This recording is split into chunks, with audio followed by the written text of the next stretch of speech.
20 سنة يشتغل بدون راتب بدون ما يشوف أهله. قصة هذا الرجل اليمني أنه سافر من اليمن إلى السعودية للبحث عن الرزق، واشتغل مع رجل سعودي في أنه يرعى الحلال، وكان صاحب الشغل ما يعطيه راتبه مدة شهر، شهرين، سنة، سنتين، واستمر على هذه الحالة 20 سنة، وكان ما يتواصل مع أهله، ما عنده جوال وما يقدر يسافر، ما عنده فلوس، إلين ما جاء واحد سعودي وصوره وقال أنه بيساعد. الفلوس بتتعوض، ولكن العمر اللي راح بعيد عن أهله كيف بيتعوض؟ ولكن ما نقول إلا حسبنا الله ونعم الوكيل على كل ظالم. أنا أتمنى من كل صاحب عمل ألا يظلم عماله، لأنك أقسم بالله أنك ستلقاها في الدنيا قبل الآخرة. كامل. أخوي اسمه علي يحيى أمير، ينقبنا هو اسمه منير.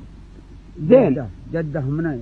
أنت كامل، أنت اسمك عبد الله؟ علي. عبد الله علي؟ علي عميرة؟ يحيى عميرة. يحيى أمير. ايوه. من اي قبيلة؟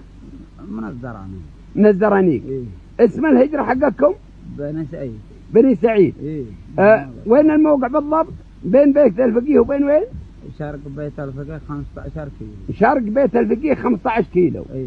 ما شاء الله. عمانك وش اساميهم؟ أمانا ما معي أحد، أمانا الله يرحمهم. بس وش اساميهم؟ ما معهم عيال ولا. ما معهم عيال ولا؟ لا مرة. زين. وش اسمها؟ اللهم صل